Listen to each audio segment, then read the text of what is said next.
So we're going to call this meeting to order. Welcome everyone to the March 6th Greenbelt Advisory Commission meeting, March 6th, 2025 Greenbelt Advisory Commission meeting. This is an electronic meeting. We intend to conduct this meeting similar to in-person meetings. Please be patient, however, if there are any technical difficulties. Public comment will be via telephone only. Please know that if you are watching this meeting live online, there is a 30-second delay. To speak during any of the public commentary opportunities, please call 1-877-853-4247 and enter meeting ID number 947-2712-0904.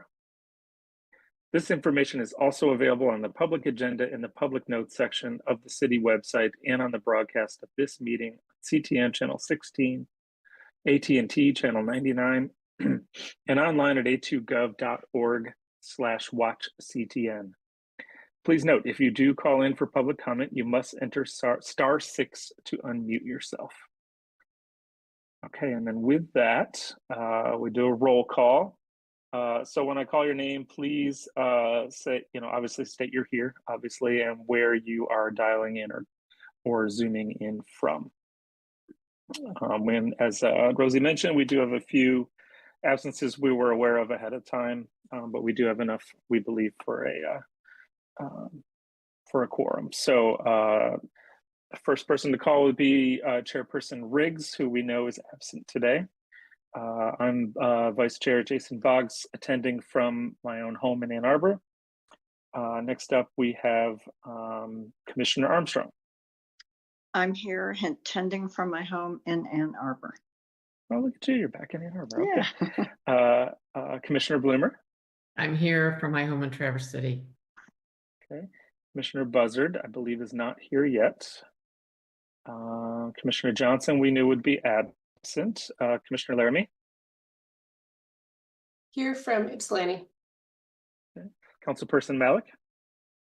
Hi there, calling from a coffee shop in Okemos. I was not able to get home in time today. Very good. And we know that Commissioner Schuler also is not able to attend today. So I believe that is our total group. Next up on our agenda, oops, wrong button. Here we go, is we need a motion for approval of the agenda. Does anybody want to make such motion? So moved. So moved by Roseanne, and it looks like seconded by Dee. And we'll just do the all in favor thing today. If we don't hear any dissent, I think we're allowed to just do all in favor, is what I've been learning about Robert's rules lately. Does anybody not follow that? Can't hear you, Rosie. I wasn't saying anything yet. I think you can say all in favor and everyone raise their hands, yes. But everyone still has to provide their vote. Right. Yeah, of course. Yeah. But seeing all hands raised, we don't need to do those opposed. That's what I mean. Yeah, that's what I learned recently. Yes, that's correct. Okay. So all in favor of this current agenda, please raise your hand or say aye. Aye. Okay, seeing all agreed, we will move on to the next item, which is, did everyone have an opportunity to read the minutes, review the minutes from the February 6th meeting? Yes. Okay, so we'll need a motion to approve those minutes.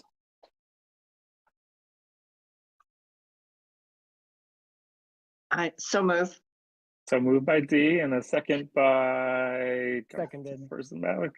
Thank you, John. Any discussion? Okay, seeing none, we will do our vote. All in favor of approval of the minutes, please raise your hand or say aye. Aye. Aye. Aye. Motion passes. That leads us into number 5, public commentary, which I don't believe, we'll ask Juliet to confirm, but I don't believe we have anybody present at the moment. Correct, no callers. All right, thank you, Juliet. With that, we'll move right to the meat of things with our staff report. All right, you'll see that the agenda mirrors last month. So we'll do some quick sort of updates and then go into closed session and then come back for the boring discussion like we did last time.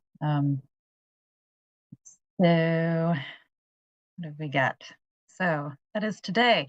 So there has been a lot of news surrounding the federal funding freezes, and there have been a few news articles interviewing Legacy Land Conservancy, who holds the or is the lead partner on the almost $25 million RCPP, of which we are a part. So they've been making their news rounds about that in both of these articles listed here in MLive and Detroit News, and also just because we work with MDARD, worth noting that Tim Boring of MDARD went and spoke to the U.S. Congress to try to support funding of the Farm Bill and other USDA funds.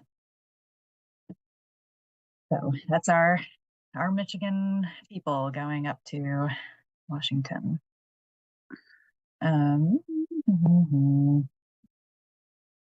then the Washtenaw County Conservation Collective is starting to make its rounds for the season. So the Conservation Collective is not a formal separate organization or anything. It is just a term for all of these very familiar groups working together to present in a synthesized way the different services that we offer and which one does what, and just how to do something with your land in Washtenaw County. So we talk about it as, are you interested in assessing, managing, or preserving or protecting your land? And all of these organizations address those three things. So we had one of those public presentations in Linden Township this past Monday. And that township hall room was full of people. I didn't have a count, but standing room only by the end of it. And then we have another one this coming Monday for Superior Township. And these are somewhat township based. We adjust these to where we're going. So if anybody out there is listening and you live in Superior Township, come on out on Monday. And Kate was part of that as well, representing the Huron River Watershed Council.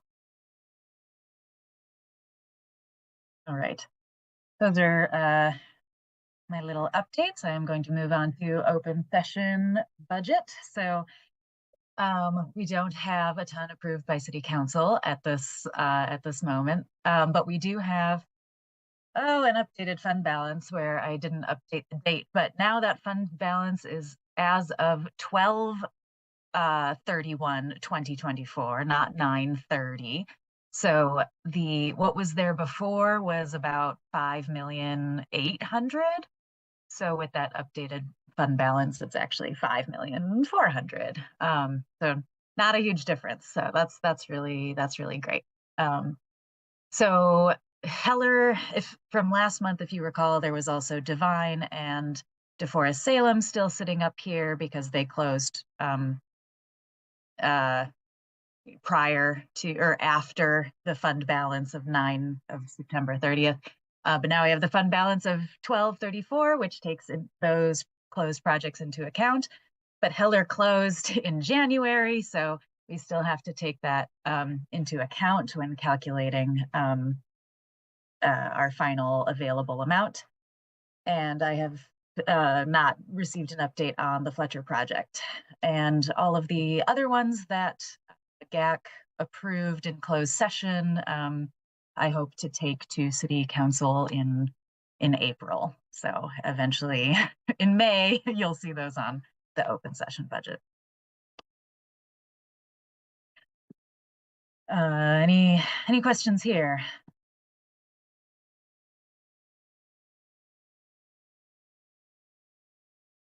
Ready. Yeah, not seeing any questions. Thank you, Rosie.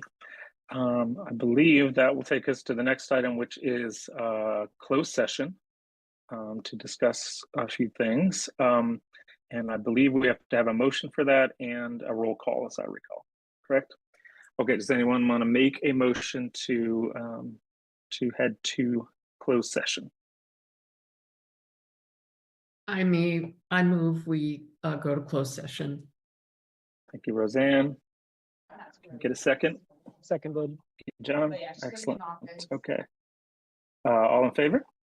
Please raise your hand.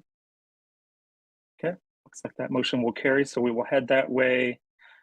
We need to do our roll call just to make sure who will be there, so I'm going to pull that up again. Here's a question. Do I just do roll call of those who are in attendance? Do I need to roll call those who are not here? Does anybody know? So it's like a roll call vote, not like a roll call of I will be Oh, there. okay. So everybody individually says, I vote yes to going into closed session. Interesting. Fascinating. Okay. So sorry about that. So with that then, rather than the big vote I did, we will do a vote of, I'll go down the list and just say yay or nay if you are voting to go into closed session. So Chairperson Riggs is not present. I am Jason Boggs. I say yes. Commissioner Armstrong. Sorry, I didn't see you there. Okay, there you go. Sorry, you were hidden for a second by my screen. Commissioner Bloomer. Yes. Excellent. Commissioner Buzzard is not present at the moment. Commissioner Johnson not present at the moment. Commissioner Laramie. Yes. Commissioner Malik or Councilperson Malik. Yes. Excellent. Yeah, And then sure. Commissioner Schuler is not here. So, okay, everybody, we will, assuming everyone has that link, we will depart from this, go into closed session, do our discussion, and then return back here.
Everybody, welcome back to open session. And we'll do a quick roll call to make sure that who is here. So we know that Chairperson Riggs is absent. I am present, Jason Boggs from my home. Commissioner Armstrong. Yes, from my home. Yep. Commissioner Bloomer. Here. We've got Commissioner Buzzard. Here from Ypsilanti. Yes, sir. Commissioner Johnson is absent today. Commissioner Laramie. Here. Commissioner Malik. Here. And we know Commissioner Schuler is absent today. So we are in good shape. Okay. And I think on our agenda, lost it. Here it is. Next item is old business, I think is right. And I think that's you, Rosie. Yes, okay. We have time to return to the Greenbelt scoring discussion that we left off 2 months ago. Yeah, I'm going to talk for a little bit about some stuff. So a reminder of why we're doing this. I don't think you all need this, but the public, this is why. So we left off looking at agriculture. We have 2 scoring systems within our whole system, agricultural scoring and open space property scoring. So really great discussion last time, where we had left off at a healthy discussion around this new category of cultural significance, which was sort of replacing scenic value. So that was basically that whole discussion warranted further exploration of that category by staff to kind of help it along a little bit. So Remy and I met and discussed it and have sort of a proposal for it. So we do still think we think it's important. What it intends to do, right, is to kind of generate some positive social outcomes that complement our conservation goals. And we've always had like bits of pieces of this in our scoring that do address this. You know, even though I've talked about how like we have the green belt to really focus in on water quality and BioProtect Cell to really focus on social outcomes, they also all bleed a little bit here and there. We still have some water quality points in our normal greenbelt stuff, and so we can still have, you know, some social measures in this one. But we had to develop the category in a way, and that is what we're proposing today, to work within the bounds of what we are legally permitted to do. And that creates objectivity in its criteria. So these that I am going to show on the screen are some that we have come up with that we think matches those 2 or follows those 2 needs, legally permitted and objective as one can be. And they also, they have social outcomes, but when I say sort of objective, a lot of it is tied, not every piece of it, but a lot of it is tied to the land in some way as much as it is tied to the people. So the way we hope to structure this is sort of like again, self-identified of these things in the application. And this would be sort of a checklist in the scoring. You know, it can be a few things. You meet 1 or 2 of these, you get a certain number of points. You check more boxes than that, you get even more points. That's kind of the idea. so these ideas mirror a lot of what we saw in Buy Protect Sell, where we also had to consider what was legally permitted and measurable. So we are suggesting these being some of the measurements here as well. Does the farm produce food or fiber for local markets, produce unique products?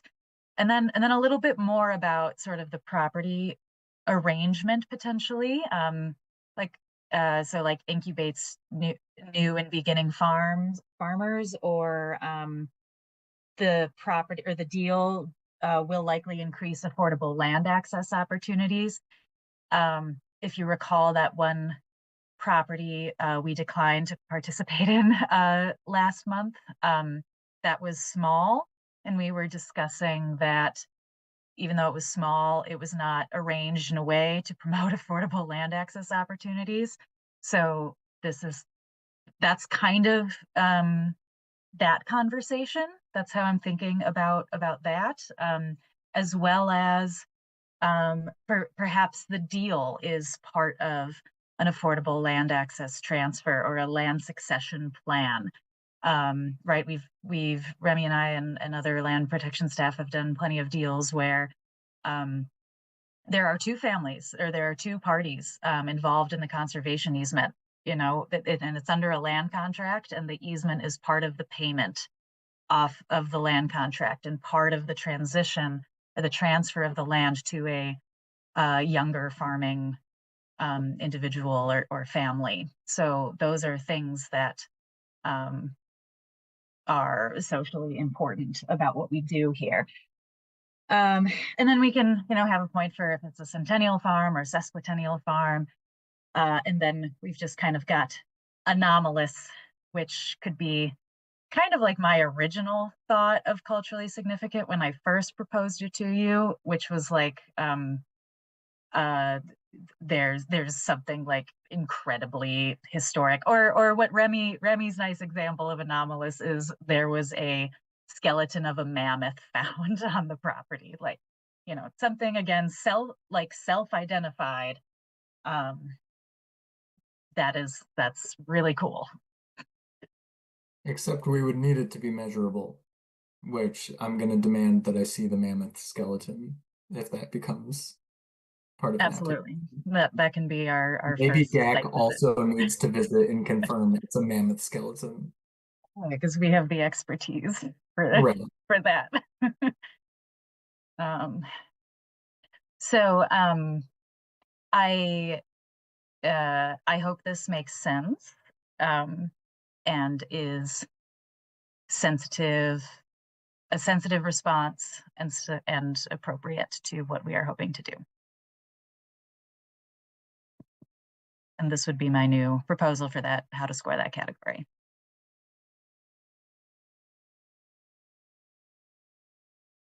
Anybody have thoughts? So just in terms of process, Rosie, is it that GAC is looking at this and the structure of this criteria, and then later await an amount of points that is assigned to this category is determined, or is that being determined now? No, that's all. We'll return to the assignment of points when we're all done with this discussion. You all did that once. That was great. I have heard indication that people would like to change their scoring. So, or the points that they've assigned. So we'll get to all of that again later. So right now does this category sound good? And then you can argue or discuss if the amount of points you think it should be given, if you'd like. We're not going to decide that, but it can be discussed. All right, Dee. So I maybe I'm just not thinking clearly enough, but can you give me one or two examples of unique products? Unique farm products, unique. Truly unique would be one of a kind. So something I haven't seen before. So I know of a property in Arizona that's being sold to a conservancy group that they're going to allow opportunities for groups that don't often camp and things like that and experience nature to come something like that. That's one that I know of, but I was wondering, I mean, I guess you could call that a product. But that's come up in something like that has come up in one of the properties I think we looked at when we had those two properties on one land or something. That's a good example. Yeah, I like that unique product or service, I suppose, as long as it's still agriculturally based. Right. Obviously, yes. So just what the one in Arizona was not. So yeah. Yeah, okay. Yeah. Trying to think unique farm product. Yeah, let me know if you come up with one. This I- is trying to just kind of be broad. Yes, Yeah. Councilmember Malik. Yeah, I was just gonna say on the unique farm product thing, at the department, we kind of characterize that as like, for instance, if there's a farm that has cows, right? Cows are not a unique farm product, but let's say that farmer makes yogurt using their cow's milk. That is a unique local product that could then be sold at the Ann Arbor Farmers Market or something like that. So, yogurt is pretty unique to the area. Like, I don't think there's many yogurt makers throughout the state of Michigan that are not commercial scale. So this would be a local small scale. So at least in terms of, MDARD, that's kind of how we define unique products, is something, I guess, what you make a more common product like milk or dairy cows into, if that's helpful. It is. Thank you.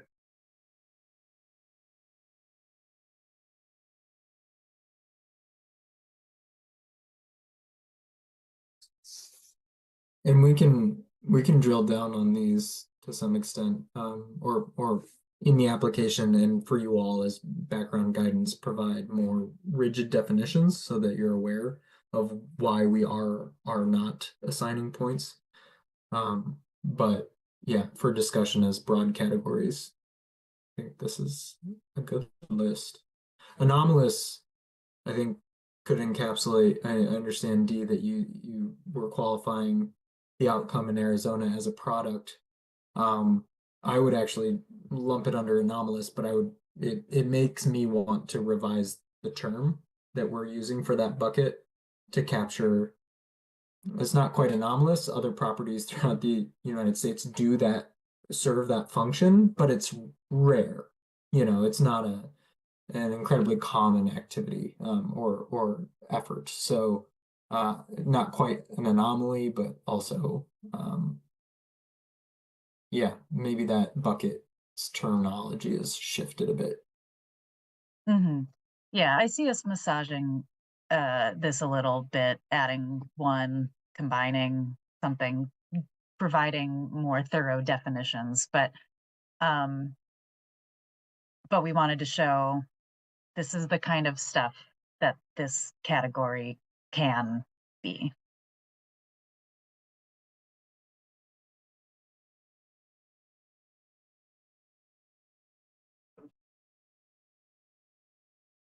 And this is specific to agriculture, just making sure we're pointing that out for this. What we're talking about right now is the Yeah. agricultural scoring, not the open space scoring. That is which correct. would be a potentially similar notes. But Mhm. Further thoughts? Anybody on where we're at with this item?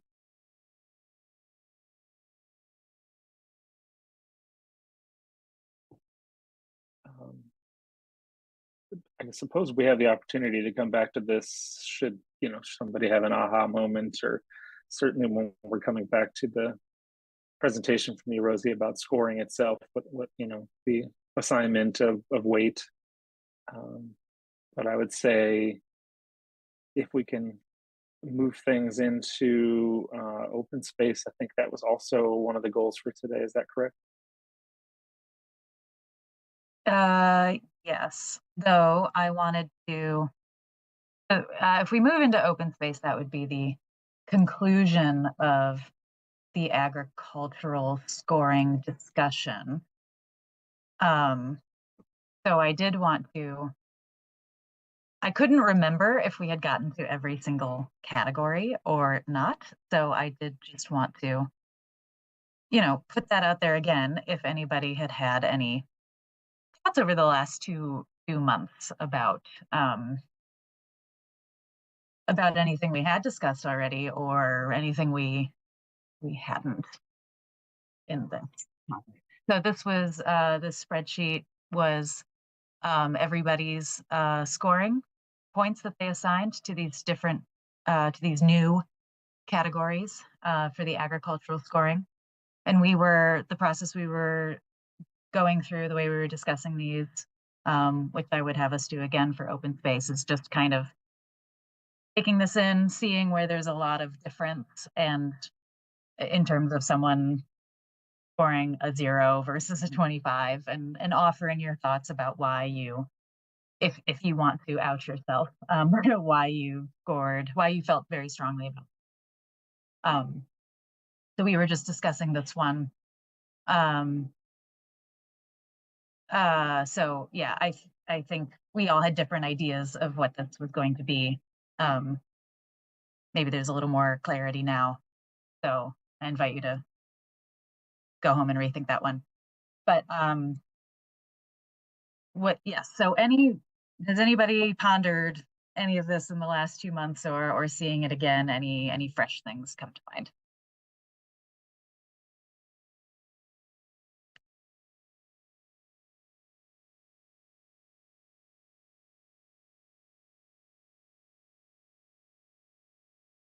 If not, okay, maybe they'll come to mind when we get into open space, but then I will retire this and send you a new blank copy of this so you can do the activity again, the point assignment activity. Yep, sorry, homework. I want to repeat that, like, I know this is a lot of work, and this is it's unusual that we involve GAC so deeply in something like this, but this is like what you all see all the time, every month, and the main way you make decisions, what your main tool for making decisions. And so I just really want to make sure we're all on board with it, and all feel invested in it. Okay, then I'm going to talk at you more and move on over to open space. Probably been a while since we have all read this, so I am going to, you still see my screen, right? This Excel spreadsheet says like current scoring categories, all of that. Yeah. Okay. I'm going to review these, basically what is on the screen. So sorry to just kind of read the text. But I'm just going to remind you all what the categories currently are and the way they're scored, or the way they're measured rather, and then sort of the changes that we proposed. So we are now on to open space. So starting with this new one, or this first one, sorry. What it was before was kind of trying to give points for different maturities of natural area systems. So early successional plant communities received lower points, and then if there were mature forests, received more, and then like there's a bunch of or there's some rare species, then that gets the most points. And those were not additive. These were not additive. You could only get one. So I don't really remember what I meant about massage stratification, but I like this general idea of more stuff that's been around for a long time generally has a more established ecosystem. Stuff that's new is still working it out. So I think this overall system was good. So I was planning on keeping that. Parcel size, you know what that is. I still think here that bigger the better for natural areas, because it provides more core habitat. So road frontage, we know how that's measured on a map. How much road frontage does it have? The idea of that is about development potential. For fee simple purchases, road frontage is useful in terms of the ease of developing a parking lot. So that's another reason why more road frontage would be more points. And again, for fee simple purchases, it's also good for safety generally. When nature preserves are really hidden, they tend to have a bit more perhaps unwanted activity. So planners do try to have road frontage, have things in view. Yes, Steve. You're muted.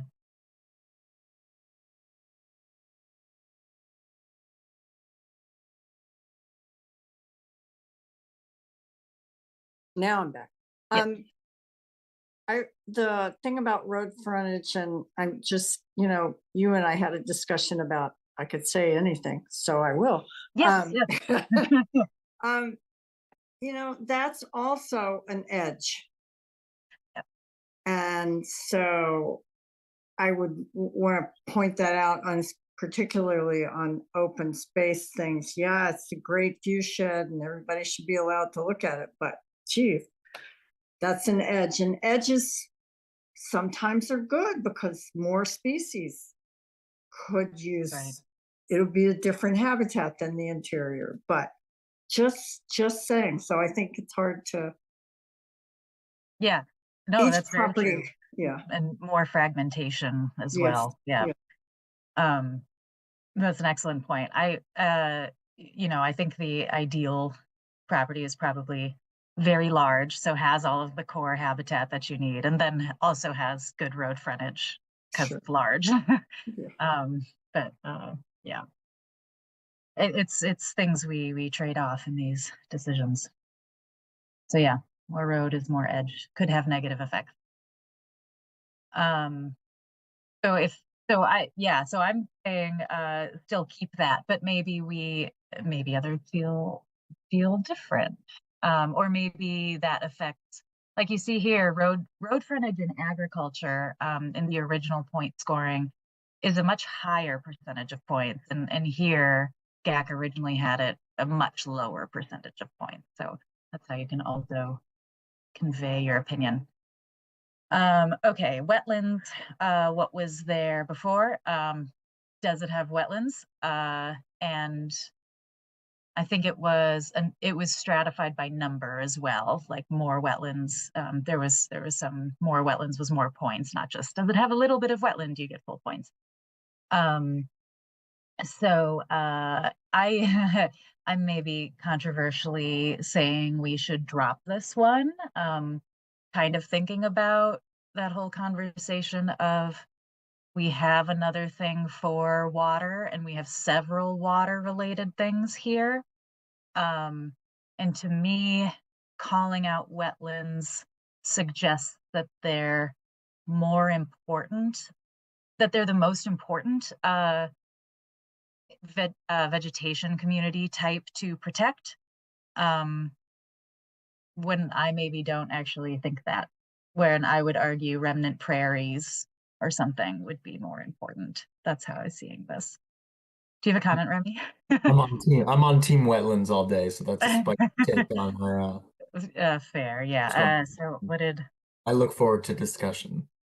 Yeah. What did people?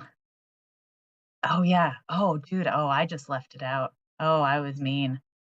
Okay, so we might have to add that back in. I will look for your opinion on adding that back in when I am done explaining these. Groundwater recharge, we can keep. I am told by professionals several times that that's very important.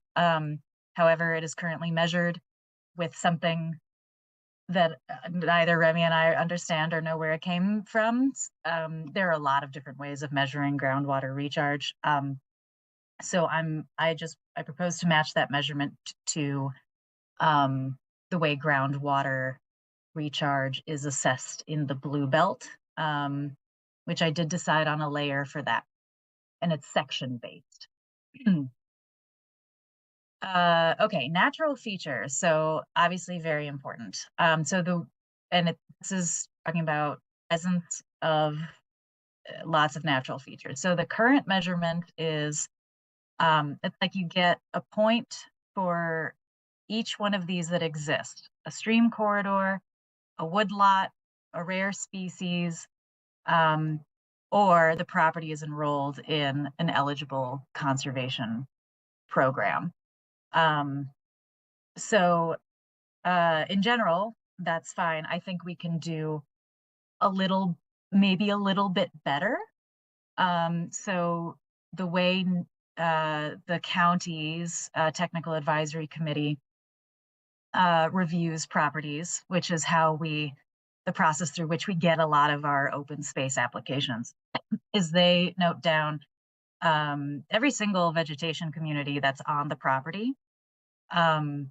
And so I'd like to lean into that if possible. And so the more they identify, the more points are received for this category. So if you've got an upland dry oak hickory forest, the property also has a vernal pool.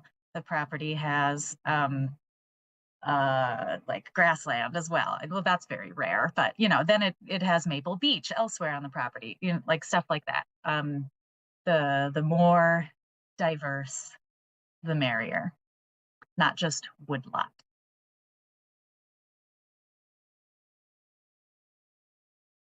HRC, WC, bioreserve site. So those are right. Huron River Watershed Council's big land assessment that are 15, and so that identifies a contiguous natural area that is at least 15 or 20 acres, contiguous regardless of parcel lines. So that's identifying, like, is the natural area on this property part of a larger habitat that exists nearby. We have later in here, like, parcel priority, which is an assessment based on the HRWC's bioreserve site. So that would be double counting that measurement. So I'm proposing to remove this in favor of parcel priority, which uses the same data. That makes sense. Rosie, I know we're gonna have time and discussion, but I just wanted to throw it out before I forget. We just finished an overhaul of our bioreserve map, which just means that we remapped the whole thing. So my coworker, Melina, who did all of that work, we're actually meeting on Monday to compare historic scoring to present. So the original mapping was done in 2007, and then she went ahead and remapped all those areas. So just know that will be made available to everyone that had access to the original one, regardless of how this conversation goes. Cool. And I think there's probably a planner at the county that would like to redo the county's natural area assessment and prioritization that is based on your bioreserve, that our priorities are based on. So hopefully it all cascades, but basically either one of these I think is fine. We could use either the bioreserve assessment or our parcel priority assessment. I don't really mind, but the parcel priority thing is supposedly part of our strategic plan, or part of one of them. So that's why it's pushing that one. That's very exciting, Kate. I know that's been talked about for a few years. All right, we're already past 5. Wow. Okay, next one's distance to city limit. We know what that is. Adjacent land use. We know what that is. That's staying the same. proximity to water resources. This never actually measured proximity. It was measuring how much water was on the property, how long of a stream was on the property. And I think that's totally fine. I just think it's a misnomer. Proximity to protected land, obviously, very good. Township Natural Features Ordinance. So this is actually kind of rare. So this would just suggest that there will be better care taken of the property because due to local ordinances. Scenic and historic value, redefined to cultural significance, as we discussed, though it will be a lot less farm-based, whatever that is. Okay, number of vehicle trips. I know I had some good discussion with folks on this. So the measurement was based on road class. That could still be a good measurement. There could be a better one. But what it's trying to assess is recreational impact. If there are a lot of people, the idea is there are a lot of people driving near there, they're more likely to recreate there and experience the tax dollars. So it's not actually number of vehicle trips. It's currently the measurement is actually road class. Is it a artery, an arterial road, a collector, a local road, that kind of thing. I don't know a better way to measure that at this time unless the Washtenaw County Road Commission has some information on road trips, on vehicle trips. Okay. Right, located within strategic plan area. This is what I'm talking about, changing it to parcel prioritization, because this just meant the old farmland complexes, which are really no longer relevant. Here we go, another water thing. Does it contain the Huron River or a tributary thereof? Percent nominated.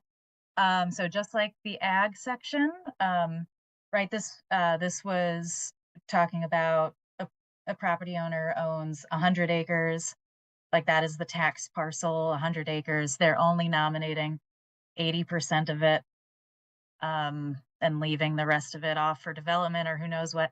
They get sort of a reduced number of points for that choice. For agriculture, we agreed this can be something that is considered a bit more qualitatively, and often is, usually around, is it appropriate to leave off like an existing building area? So we should be evaluating the property that is nominated, essentially, and qualitatively its impacts around it. Okay. What else do I say? Yeah, whatever. Okay. And then finally, acquisition, this monetary thing, same with ag, suggesting that we consider that qualitatively because we don't always have the answer here when we are evaluating these properties. Okay, so I ran through all of that to try to align you on what it is and what we're proposing. Okay, any questions on the categories? And I will go to what you all scored. Okay. Okay. I invite you all to speak your mind on this. So this is everyone's point assignment activity in the same order. These are all your names hidden here. So if you can identify your row, that's you. So I've called out, some that have, again, wildly sort of different ideas about what these should be or shouldn't be. So I invite you all to speak your mind. If you feel strongly about any of your scores here, that's a great way to start. And the point here is to see if we can get closer to a similar idea or consensus on the value of each of these categories, or if you want to return to putting wetlands back in here, that would be a discussion as well. Yeah, I was gonna say, Rosie, can I kick it off for Team Wetland? So I put a note in my scoring doc. So I scored proximity to water resources very high. But then I put like an asterisk in there that if we are going to remove wetlands and floodplains entirely, I'd argue that that water resources category would then need to call out wetlands and floodplains specifically. You know, I mean, certainly like from our HRWC's perspective, we uplift like wetlands as like the most important natural feature to protect from a water resource standpoint. Obviously there's, you know, we can have a debate about how intact is the wetland complex, but intact wetlands are also some of the most biodiverse ecosystems. But that's, you know, that gets more into the natural features piece. So yeah, I would argue, I think, to keep wetlands and floodplains, particularly from a flood mitigation and just the idea that water needs space to spread out perspective. But if I'm outvoted there, then I would certainly argue that we should call those ecotypes out specifically in the water resources category and then score that really high. I would concur with that. I think wetlands should be considered very important.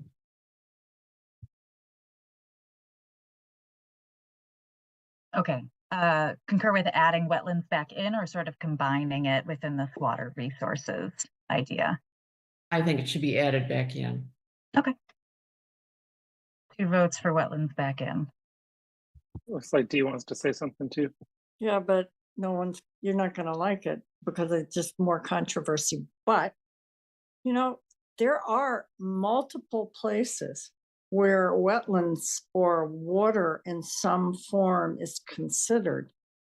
If you talk, I don't know, could you be more specific about what a wetland is and how it's different from groundwater recharge? Or I'm just trying to find proximity to water resources, or how long a flow through. Yeah, I can explain those measurements better. I can at least say they are significantly different measurements. So groundwater recharge can be uplands as much as wetlands. And Yes, the that's good. idea, yeah, so that's at least one difference. And then the water resources is currently specifically surface water, streams, and rivers, and not any other type of wet thing. And wetlands, yeah, would be not stream based, but other wetlands, and not hydric soils, just wetlands. Okay. National Wetland Inventory wetlands.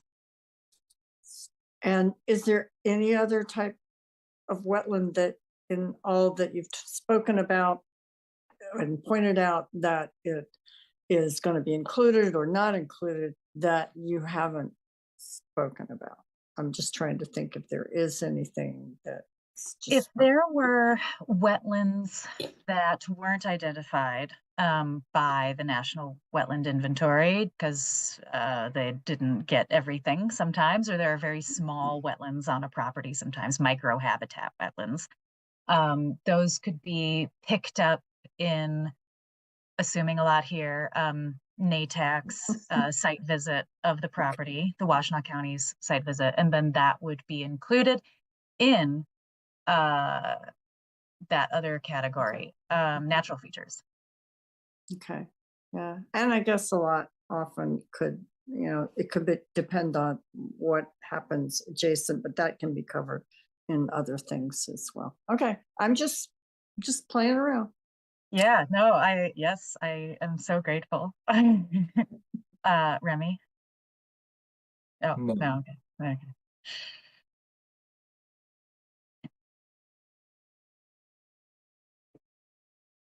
We'll put wetlands back in there.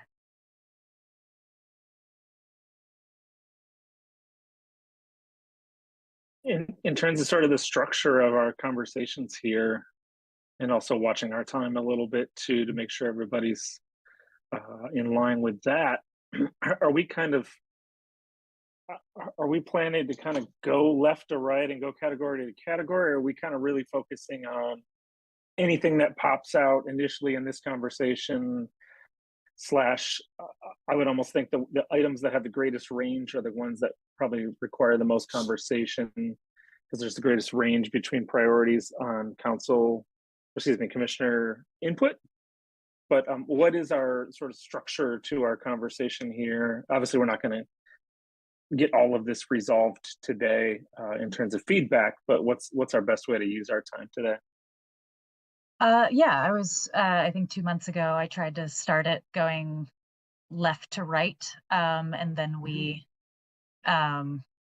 that wasn't stimulating conversation so much. So I was trying to pivot, or we pivoted that time to who's got strong opinions on something.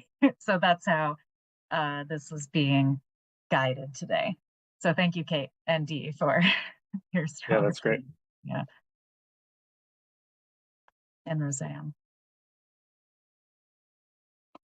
But yeah, let's we are almost, I did want to keep this to an hour and a half. I understand. Let's try to do like one more category and then we can be done.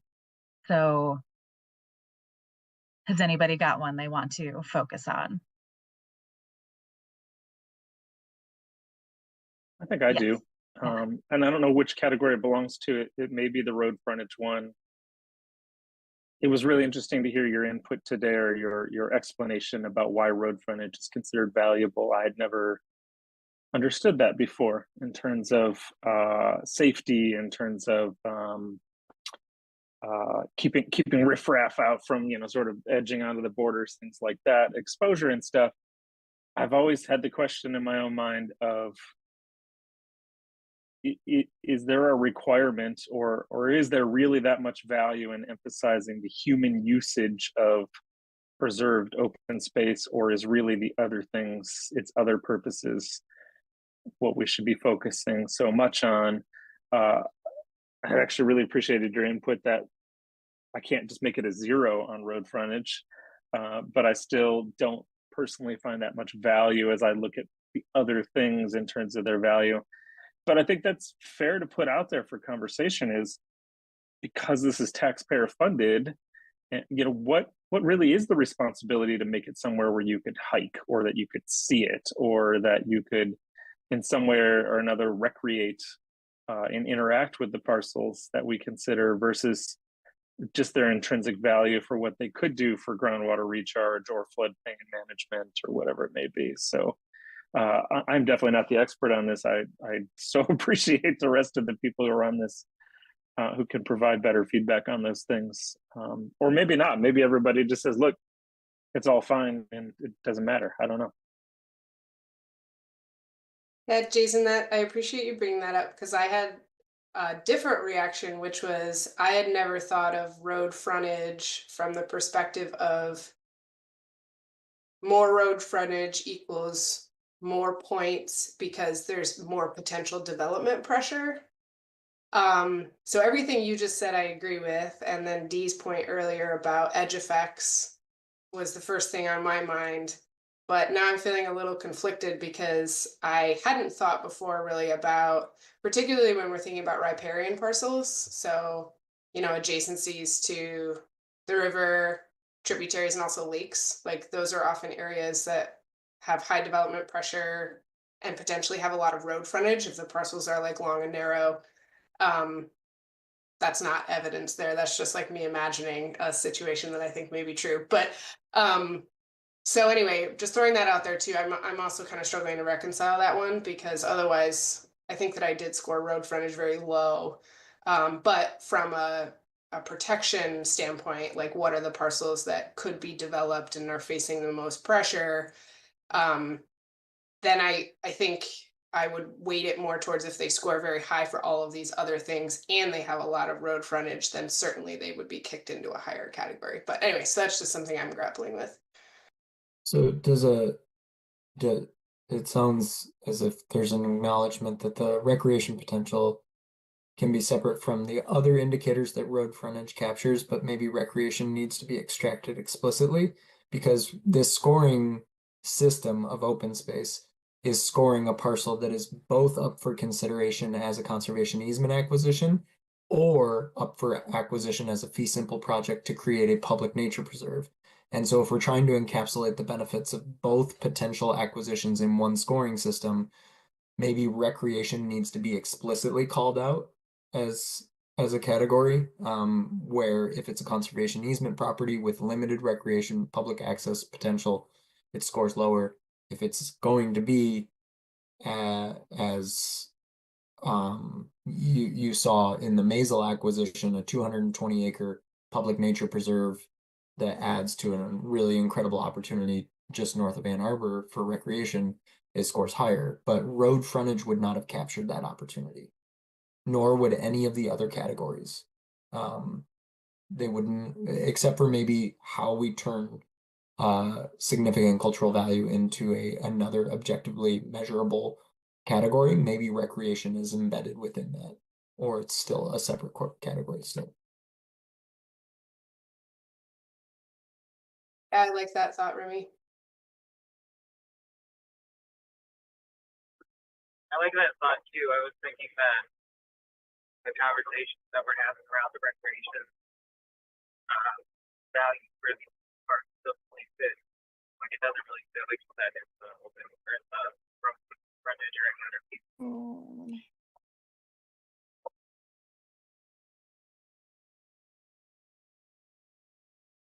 I had a tough time hearing that one.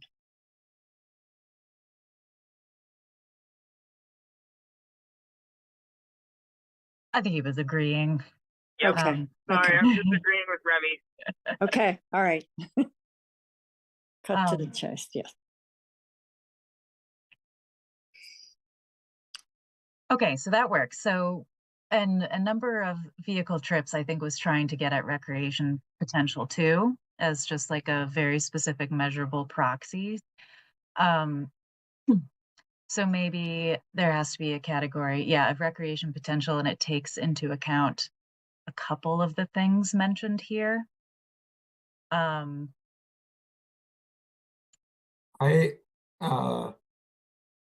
historically only viewed. Are you saying that vehicle trips, yeah, was a measure of recreation potential? I always viewed vehicle trip as a category that captured two things: pressure and development pressure, and then scenic value.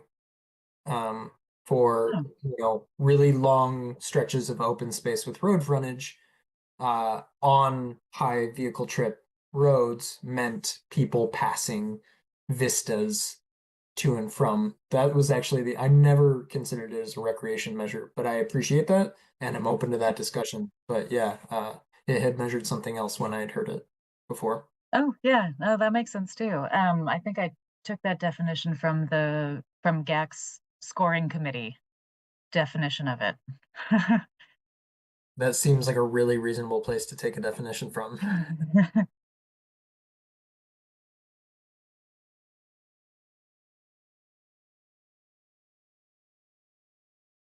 Does anyone else have any feedback specific to this item? That was good conversation around that. Thanks. Okay, so I will we'll end it there for now. So we will return to this next time. So not canceling any GAC meetings for a while. Gotta get it all done before the summer, before everyone leaves on all the vacations. So I'll see what I can do before our next meeting, if I can work in these changes about recreation potential. Think about it. And then I am going to send you, I can stop right now. I'm going to send you another blank copy of the ag point exercise for you all to do while it is fresh in your mind. Okay. So thank you all for these very interesting conversations. Yeah, and I suspect also, thank you, Rosie, as sort of our homework is to look at the remaining categories also and just sort of identify, are there ones that we definitely want to touch on in a subsequent meeting, things that people want to touch on. So I'm encouraging all of us to look that over between now and the next meeting, just to identify if there's something else in the list there that we want to make sure we get to and prioritize those bigger, strong feeling items, as you mentioned. Anybody else have anything else they want to make sure we cover today, specific to the open space scoring? Or are you feeling so much passion about something that we want to extend our meeting a little bit, or are we at a good stopping point, so we think? Okay. I'm getting sort of the sense everybody's at a good stopping point, which is almost exactly 90 minutes. So congratulations, Rosie, on that target and hitting it, and really great conversation, everybody. I feel like my head's whirling a little bit because I learned a whole bunch of stuff, which is great. So I think our next item on the agenda would be opportunity for public commentary, but tell me, Juliet, I think we have nobody on the phone at the moment. That is correct. No callers. All right. So with that, we're going to need a motion to adjourn. But are we in closed session still? No, we're in open session. Oh, okay. Well, okay. Mhm. Golly day. It went too fast. That's good. That's a sign that we're doing stuff. That's great. Yeah. And does that mean, do you want to make the motion to adjourn? Yes, even though, it does. Yeah. That's exactly what it meant. Now that I know where we are. Yeah. And who's got the second? I'll second. That's Kate. Great. Okay. All in favor for adjournment for our meeting tonight? Aye. All right. Great job, everybody. Thank you, everybody. Thank you, Rosie and Remy. Yeah. Thank you all. Thank you, Um, Jason, for chairing today. Yeah, and our next meeting, just to make sure we're all on the same page about that, I had it on here now. I've lost it already. Do you have anybody have it in front of them? April 3rd. I think so. Yeah, that sounds right. First Thursday. Yep. Yep. So if anyone knows that they won't be present for any reason, try to let Rosie know sooner than later. That's not the week of Ann Arbor Public Schools anyway. Their Right. their spring break is the week prior. So I'll be here. I don't know if that impacts anybody else, but we'll see as we get closer. Thank you, everybody. Thank you.